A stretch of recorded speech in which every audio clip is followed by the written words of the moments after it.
approche mwagize yo gushobora kwiyumvira ku moderniza l'usine mukayekipa gushasha après 34 ans nibaza ko ari option nziza gusumbaho kubandanya twiyumvira ko avec l'usine de 88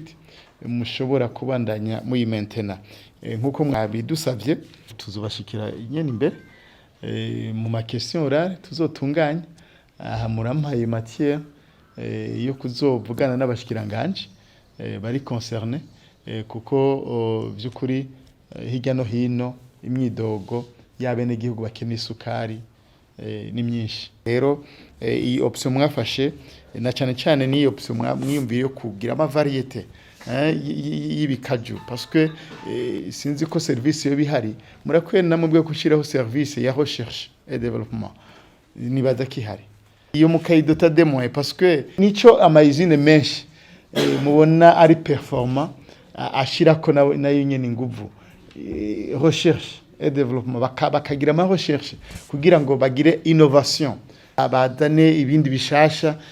abarundi kenshi turakunda kudakunda ama innovation il faut la créativité kugira ngo tube na compétitif imigambi yose mukumuragira l'irrigation yego ino ikirere changement climatique banyakubaho irahanze isi dutegereza kwinova ingene imvurirwa itagwa isukari gumiboneka turi mu kiyaya ntambo nimwe yotuma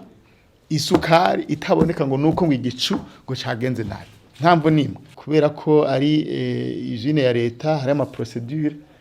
ategereza kuba respecté tant plus que c'est une usine publique mugabo c'est une usine publique mais commerciale c'est une usine commerciale si cyo kimwe na une usine idafise ama recette harumva cha tugaruka kuri byazo tuguma tuvuga nabene giye batubada kubera iki une usine publique kandi eri commerciale itunguka mugabo usine y'umu privé ikunguka rero umva turakeneye ko sosumo non seulement yunguka mugabo iha ama dividende leta foko leta muyiha ama dividende kandi ama dividende nyine afadika